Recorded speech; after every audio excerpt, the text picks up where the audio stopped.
Welcome back, everybody. On today's episode of Heroes of the Storm, we are going to be trying to show you how to play Malthael, the Angel of Death, the best that we can. So, my name is Winback, and today's team comps are going to be Malthael, Lucio, Johanna, Raynor, Cassia versus Greymane, Stitches, Lieutenant Morales, Li-Ming, and Zool. And I've been hooked out of my mind immediately. And just like that, the enemy team's whole game plan is instantly clear. Hook someone, root them with Zool, try to get a kill. Didn't do a very good job, though. Did not get that first kill because I'm just too sneaky. Anyway, Malthael is going to be an offlane character. He is on the squishier side of the offlane role, so take that into account when you pick him. And apart from that, he is an extremely good double soaker, but does not have a whole lot of building damage. What he lacks in siege potential, though, he does bring to the table in hero damage and very, very strong chase and ending the team fights, essentially. Now, Malthael in the lane himself, just as a matchup point for Greymane, apparently, not Zool. We are going to win this lane over and over again, assuming that we play the matchup correctly. Malthael out-sustains Greymane by infinity, essentially, because Greymane does not have any sustain. And if he attempts to continue what he's doing with the ranged attacks, we're just going to run at him, kill him with our E, our Q, and our W, because he can't really get away from us apart from going into Wolf, leaving Wolf, using Q, that sort of stuff. There are, more standard matchups for Malthael in the offlane, like Sonya, like Leoric. Those type of matchups are much more difficult because those characters will actually trade sustain with you, but knowing those matchups is very important as an offlaner in general, so knowing how Malthael plays into that is also very important. Greymane not even remotely worried about trying to kill me. Just trying to hit the wave and not understanding how much damage that we actually do.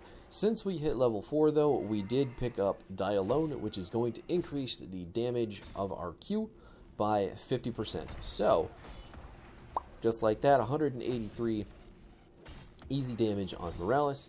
One thing I am going to tell you, though, about Malthael's Q is that it is very, very, very easy for you to hold that button down and just waste all of your mana. Now, that is the temptation with Malthael, so getting the Q button just permanently held down is going to get you as much health back as possible in the window that it's held down, but you shouldn't be playing in a position with Malthael where you have to run in and hold down Q to live.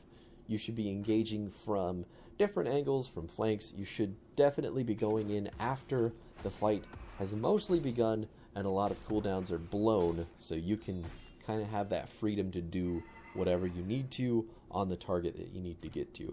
That is going to come into play with the Pale Horse as well, which is our level 1 talent, which makes our move speed 20% faster while mounted.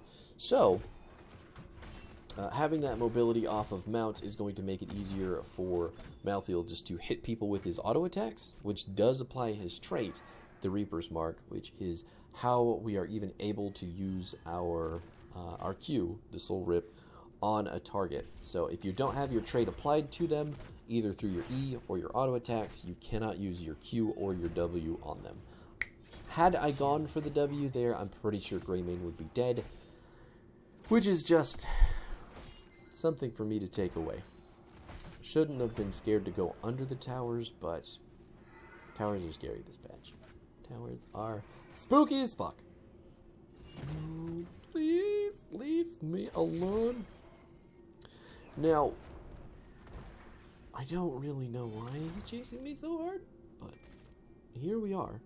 But the point I'm making about the holding down your Q button, Malthael's Soul Rip costs 25 mana. Now, generally, when you're in a team fight and you're holding that button down, you're probably going to hold it for at least 10 seconds. So 25 mana, it's on a 2-second cooldown, so you're going to hit it 5 times over a 10-second span. Oh my god, I'm having so much trouble focusing, also focusing on math while focusing on team fight. Anyway, so five instances of your Q at 25 mana per tick. So that is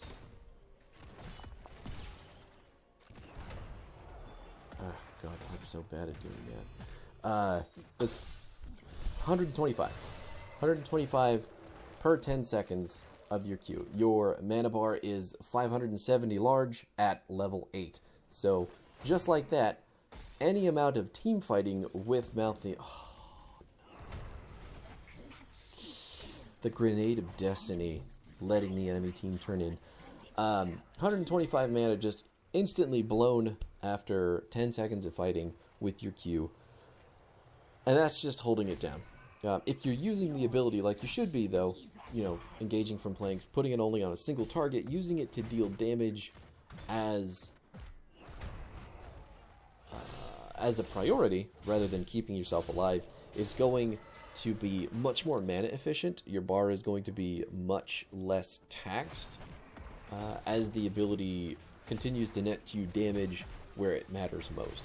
Being that Malthael is this melee assassin bruiser type character, you want to make sure that you're hitting your damage on a specific target. You need to have someone singled out to get the maximum amount of damage out of. Which bleeds into our level 10 ult choice, which is Last Rites. Oh man, I can already feel that sore throat coming on. Last Rites is going to essentially execute a character the lower health they are. Once they hit a specific window, I believe it's around 30% of their health, the ult is just going to flat out kill them. They'll get a little skull above their head, they'll know exactly when you need to use it, and the range on the ability is a lot bigger than I think it should be. Yeah, Malthael's very, very safe in the amount of distance that the ability can be cast, which is maybe needs a bit balanced. I think if it were up to me, I would make sure that Malthael has to be in melee range to use the ability, but I believe it's like 2.5 times melee range that you can use your ult from, and just to kill people. So you don't have to get anywhere near as much in danger as you should, I think. Which ultimately is why it's a better ult. It's just going to do more than Tormented Souls is in most situations, unless you've got a nano boost on your team and you can just win team fights with Tormented Souls, but I don't typically play the character to do that. I have been hooked. We are going into the wall. Can we make it? Ooh, big sound barrier out of the gate to try and help us out. We've got negative 20 armor, but the tower has refocused on other characters, and we're going to make it. Only Lieutenant Morales and Stitches in the top lane. No real damage to kill us, so that is going to work just fine. And since there's 5 of us up here, I can freely walk onto the Morales to get the auto attack with our Pale Horse and make her go the opposite direction of my team. It works just that easy, right? Now, to the point that I was making earlier, though, Malthael can double soak, which is going to enable my team to kind of do whatever they want. Oh, Zool, buddy, I don't know what made you think it was going to happen any differently. I have not specifically been double soaking as Malthael in this game, mainly because the enemy team has not been using their Zool to double soak either, which was the whole reason I drafted the character to match Zool. So when you're playing a Zool comp on Tomb of the Spider Queen, what you're usually going to do is just send Zool top and mid repeatedly for XP while your team just bull rushes 4-man in the bottom. It's just kind of weird that that's you know, they drafted this way, and then here we are. But anyway, like I said earlier, their game plan is just hook, root, do damage, but Gray lane has to be in the bottom lane, so they can't actually deal any significant damage to us. Zul's Poison Nova is just going to get immediately countered by the Lucio Sound Barrier, and now we're going to get another Last Right stat off of Stitches and continue chasing into the enemy team. We do have our inevitable end here if we need to block any roots from the Zul, but it just doesn't look like it's really that big a deal. As far as the build goes to this point, I did end up picking Die Alone, like we said earlier. Cold Hand for the 20% slow on whichever targets are hit by our Soul Rip, mainly for the Morales. Doing a little bit of slowing on Stitches as well when he gorges someone, and then slowing Zul. Slowing those anti-mobile characters is going to be very important, just for getting maximum damage off and really forcing the team fight to be much more difficult for them. So Cold Hand is what we went with this one, or this game. I do think the other abilities have a whole lot of advantage as well, depending on the build.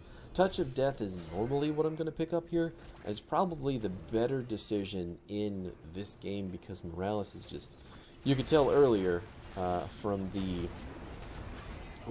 Oh, that fucking medevac to save her fucking chops. Absolutely fantastic play from Morales. Good stuff. But the Touch of Death would have reduced healing, I think it's 50%, right? Yeah, 50% for 4 seconds. Would have helped a lot in stopping Morales from healing her, whoever she was healing at that point. But there's no accounting. Hindsight is 20/20. Probably do that next time. Probably do that into Morales all the time. The slow's good, but it's not going to be good as the healing reduction on whoever she's got. Once that healing's reduced, once that damage is done and it can't be unhealed, or it can't be healed back, your Last Rites just becomes that much more potent because they're that much closer to the window of certain death. So, level 13, like I said, we picked up an inevitable end. It's going to remove all the marks that you've applied so you can become unstoppable for 2 seconds, but the only thing we really need to be unstoppable for is the Zul root. So it may have been a better idea to pick something else here. Soul Rip healing, potentially. Shroud of Wisdom. I'm not the biggest fan of Shroud of Wisdom because it has a 2-second wind-up for some reason.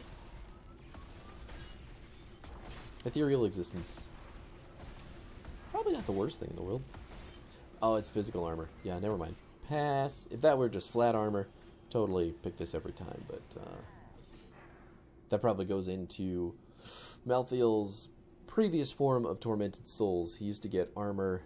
I think the ability would give him armor, and then you would take that talent, which would also give him more armor, and he could just face plant into the enemy team, do shitloads of damage, and he was unfucking killable. It was so busted, and I'm so glad the ult has changed since then. Let's see. Soul Collector is what we picked up at 16. If you're building Q, I mean, if you have Die Alone, if you have those Q talents early on, just take Soul Collector anyway. It's going to reduce the cooldown on the ability, so you can heal more from it if you need to, or do more damage in a wider radius. It's the most consistent at the talent tier. Not like the other ones aren't great. I would definitely suggest taking Mortality if you are going to take Tormented Souls, if you're going to build for that. And then Memento Mori.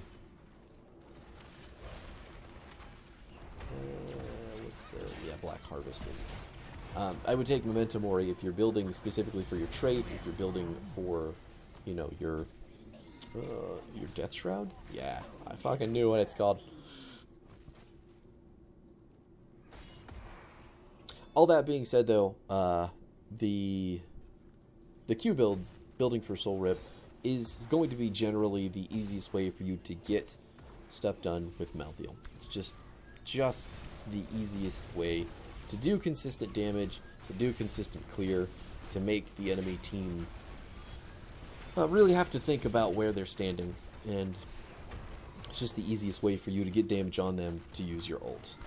memento, or sorry, the building for your trait, your consistent sustained damage goes up, but it becomes much more difficult. You have to be more reliant on your team to make those, you know, burst targets die, so you can blast rights them. Ooh, there's another sound barrier to block another poison nova. Fantastic stuff from our healer, trying to just get away right now. Oh, got the hook and the root, but Lucio is far too fast, and I was not close enough to get the last rights proc on Zul, so we're just going to exit stage right and make sure that we can turn in 32. That's a hook on Cassia. Well, there it is. You could see the entire game plan there. Hook, gorge, root, kill. They finally got it to work because they had all 5 members of their team ready to go, but it has just been an absolute fucking clown fest for them up into that exact specific moment. And that's why you probably just want Malfurion instead of Medic, so Zul can use his root on other stuff, you know what I'm saying? You know what I'm saying? Oh. But our duties here as Malthael are generally just clearing camps, clearing lanes, rotating the team fights as they're kind of at least halfway through. There's not really much for us to do here. We are level 20 to level 18, but it's still a numbers disadvantage. I don't know if we're going to be able to get this. Nope. Raynor is going to die, and it looks like I'm going to lose my tank as well. I cannot do anything to save her, so we're just going to leave. We've got giants in the bottom lane pushing that we just took earlier as well, and we're going to clear out the waves for these catapults, get some more pressure going in other lanes while the enemy team chases forever to get kills. They're going to be looking for the boss at this point because that's the only thing up on the map that could potentially win them the game. So we're just going to fling some Death Shroud over there. Yeah, that health bar is pretty low. Nothing that we're going to be able to do to stop them. So worst case scenario, it gets the fort. We'll kill it at the keep and then just go about our merry way. The enemy team right now is in the position that they have to kill us a lot more to stagger deaths to create enough of map pressure to get themselves a win condition. Ming is literally standing right above me and has absolutely no idea that I am taking the camp. And now she should be completely aware because it's yellow and the map is turning red for the web weavers, but still completely devoid of any idea. Really good stuff.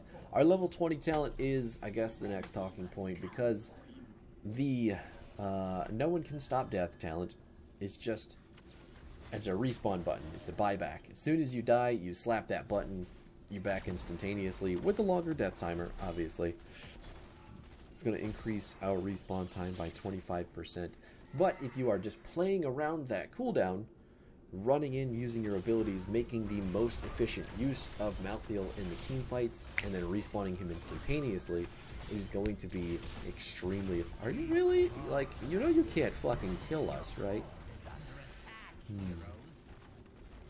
Enemy team wanted to go for a base race, doesn't realize how hard our Raynor hits the core. And then there's catapults, and then there was the Hyperion, and then there is also Mecha Malthael with the last rights on the Ming. Well done.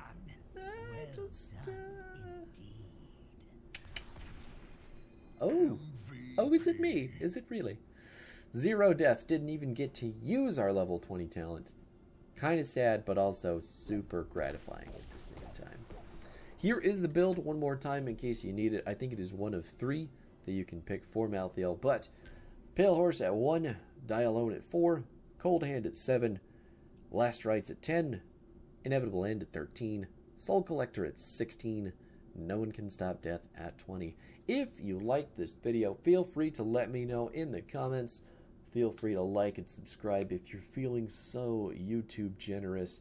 And I will be back tomorrow with some more stuff to learn ya.